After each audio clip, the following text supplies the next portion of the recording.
প্রিয় দেশবাসী এবং প্রিয় সাংবাদিক ভাই বোনেরা, আজকে খুবই দুঃখের সাথে আমাদেরকে বলতে হচ্ছে যে জুলাই গণঅভ্যুত্থানের 2 বছর দ্বিতীয় বার্ষিকী যখন আমরা উদযাপন করছি, স্মরণ করছি আমাদের শহীদদেরকে, এবং আমরা যে গণতান্ত্রিক বৈষম্যহীন বাংলাদেশের আকাঙ্ক্ষায় জুলাই গণঅভ্যুত্থানে আমরা অংশ নিয়েছিলাম, আত্মত্যাগ করেছিলাম, সেই বাংলাদেশের পক্ষে, সংস্কারের পক্ষে, বিচারের পক্ষে আমরা কথা বলে যাচ্ছি। সেটার জন্য সারা দেশে আমাদের যে জুলাই পদযাত্রা চলমান ছিল, তারই অংশ হিসেবে আপনারা জানেন হবিগঞ্জে হত্যার উদ্দেশ্যে হামলা হয়েছে। একটি কিশোরের চোখ কেড়ে নেওয়া হয়েছে, যেখানে শেখ হাসিনা জুলাই গণঅভ্যুত্থানে শত শত ছেলেমেয়ের চোখ কেড়ে নিয়েছে। এই সরকার, তারেক রহমানের সরকার, এসে 5 মাসের মাথায় একজন কিশোরের চোখ কেড়ে নিলেন। আমরা বুঝতে পারছি এই সরকার পুরনো পথেই, স্বৈরাচারের পথেই হাঁটছে। অগণতান্ত্রিকভাবে তারা ক্ষমতায় থেকে দেশকে নৈরাজ্যের দিকে নিয়ে যাচ্ছে। তারা গণভোটের গণরায় মানে নাই, তারা স্বাধীন পুলিশ কমিশন করে নাই, অর্থাৎ তারা সন্ত্রাস নির্ভর তারা একই রাষ্ট্র তৈরি করতে চাচ্ছে। যেটা আগে ছিল সেটাকেই তারা অব্যাহত রাখছে। এবং যিনি স্থানীয় এমপি, যিনি একজন হুইপ, তিনি যেখানে দলকে নিয়ন্ত্রণ করার কথা, তিনি নিজেই সন্ত্রাসী পালছেন, এবং তার অনুসারীরা এখানে দিবালোকে এবং সন্ধ্যার সময় সকলের সামনে স্পষ্টভাবে হামলা করেছে। এখন হামলা হয়েছে, আমরা এখন পর্যন্ত গ্রেফতার দেখিনি, কারণ পুলিশ বলছে মামলা হয়নি। ফলে মামলা করার জন্য আমাদের বিক্ষোভ মিছিলকে কিন্তু আমরা স্থগিত করেছি, যেহেতু 144 ধারা এবং পুলিশ অনুরোধ করেছে আমাদের। আমরা মামলার জন্য আসতে দিয়েছি, তারা মামলার জন্য আমাদেরকে প্রথমে আসতে দেয়নি, বাধা দিয়েছে কয়েক দফায়। আমাদের মাহমুদা মিতু, ওনার গায়ে হাত তুলেছে পুলিশ, এবং কিন্তু আমরা বলেছি মামলা না নিয়ে আমরা মাঠ ছাড়বো না, আমরা হবিগঞ্জ ছাড়বো না। হবিগঞ্জের মাটিতে প্রয়োজন আমাদের লাশ পড়ে থাকবে, কিন্তু আমরা মামলা হওয়া পর্যন্ত অপেক্ষা করব। এবং একটা পর্যায়ে পুলিশ মামলা করতে আমাদেরকে এই ক্যাম্পে নিয়ে এসেছে। আমরা অভিযোগ দায়ের করেছি, তারা 2 ঘন্টার মধ্যে, রাতের মধ্যে বলেছে মামলার কোর্ট দিবে।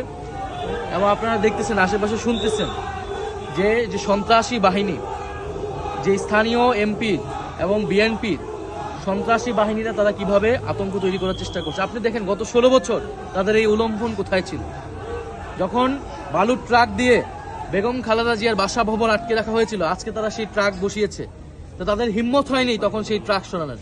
গত 16 বছর তাদের হিম্মত কতটুকু বাংলাদেশের জনগণ কিন্তু দেখেছে। সাধারণ মানুষ যদি গণ অভ্যুত্থানে নেমে না আসতো, ছাত্ররা নেমে না আসতো, এই গণ অভ্যুত্থান সফল হতো না। আপনি যদি বলেন এখানে মিথ্যা প্রোপাগান্ডা ছড়ানো হচ্ছে যে নাসিরউদ্দিন পাটোয়ারি কটূক্তি করেছে, এটা বলেছে, সেটা বলেছে, নাসিরউদ্দিন পাটোয়ারি অথবা আমাদের দলের যে কেউ যদি প্রচলিত আইন বিরোধী, আইন লঙ্ঘন করে কোনো বক্তব্য দেয়, আইন অনুযায়ী তার ব্যবস্থা হবে, আইন অনুযায়ী সেটা ব্যবস্থা নেওয়া হবে।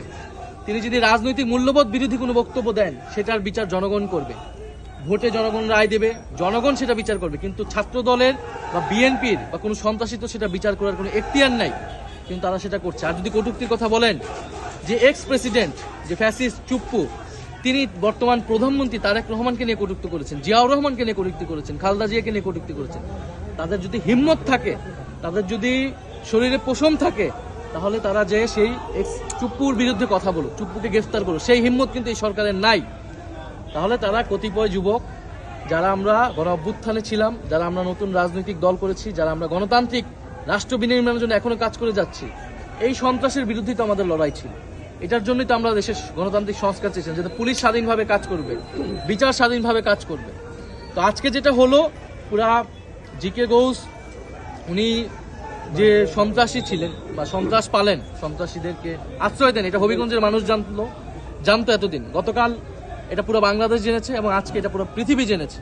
ফলে এই সরকার কিভাবে বিরোধী দলের সাথে ট্রিটমেন্ট করে, অপোজিশনকে মত প্রকাশের অধিকার যেখানে সংকুচিত হয়ে যাচ্ছে, এটা আজকে প্রতীয়মান হচ্ছে।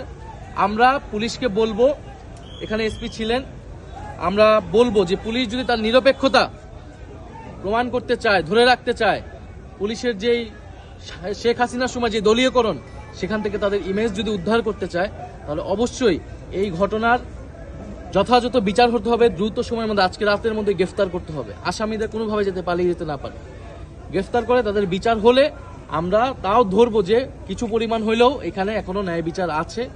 আর না হলে আমরা ধরে নিব যে এটা আবারও একটা মাফিয়া, একটা স্বৈরতান্ত্রিক রাষ্ট্রে পরিণত হয়েছে।